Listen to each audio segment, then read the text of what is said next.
आपण पाहताय शिंदखेडा माझा टीव्ही न्यूज, जे सत्य तीच बातमी।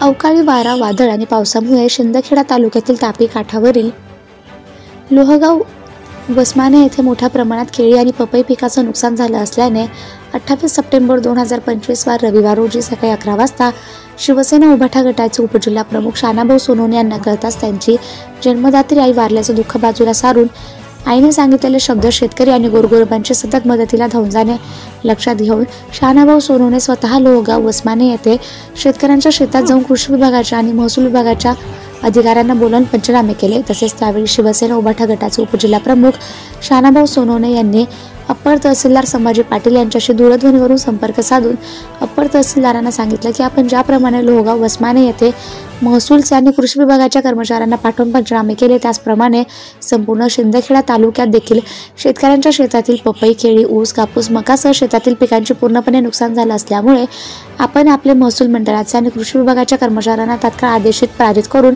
शेतकऱ्यांच्या शेतात जाऊन पंचनामे करून 6 नुगरा अनुदान या 2 ते 3 दिवसात द्यावे असे दूरध्वनीवरून संपर्क करून सांगितले। त्यावेळी शिवसेना उभाटा गटाचे उपजिल्हा प्रमुख शानाभाऊ सोनवणे, लोहगाव वसमानेचे माजी सरपंच महेंद्र पाटील, धमाने येथील दादाभाऊ पाटील, लोहगाव वसमाने येथील शेतकरी जगदीश पाटील, सतीश माळी,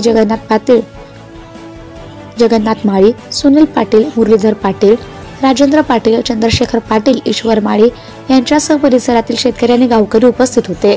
संपादक यादवराव सावंत, शिंदखेडा माझा। काल 3 ते 4च्या सुमारामध्ये तापी पट्ट्यामध्ये म्हणजे लोहगाव, वसमान, जुनोखोर्दा, तरगाव, कुंभारगाव, साहूर पर्यंत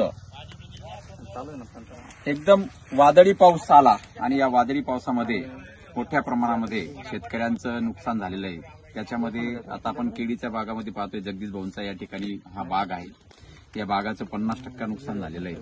त्याचप्रमाणे ऊसाचं, पपईचं वरचा शेंडाच गेलेला आहे अनेक शेतकऱ्यांचा आणि कपासचं पण मोठ्या प्रमाणात नुकसान झालेलं आहे। तर मका, सर्व जे काही पिकं आहे, जे फक्त लहान पिकं होती ती वाचलेली आहेत, परंतु जे मोठे झालेली पिके या सगळ्यांचं नुकसान या ठिकाणी झालेलं आहे। आणि 1.5 महिन्यापूर्वी तर आम्ही दुष्काळ जाहीर करा असं सरकारकडे मागणी केलेली होती आणि आता अचानक इतका मोठा पाऊस झाला, वादळ जास्त आलं आणि त्या वादळामध्ये या शेतकऱ्यांचं मोठं नुकसान झालेलं आहे।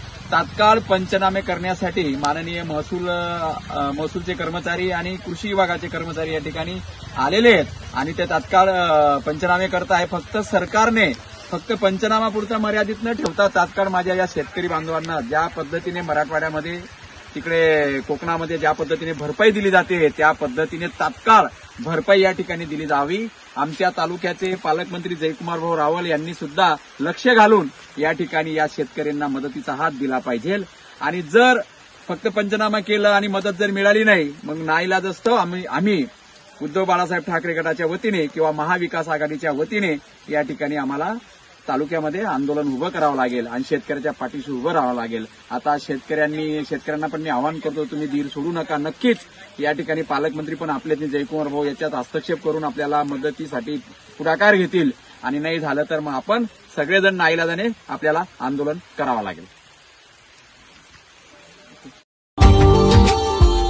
Subscribe now and press the bell icon. Never miss an update.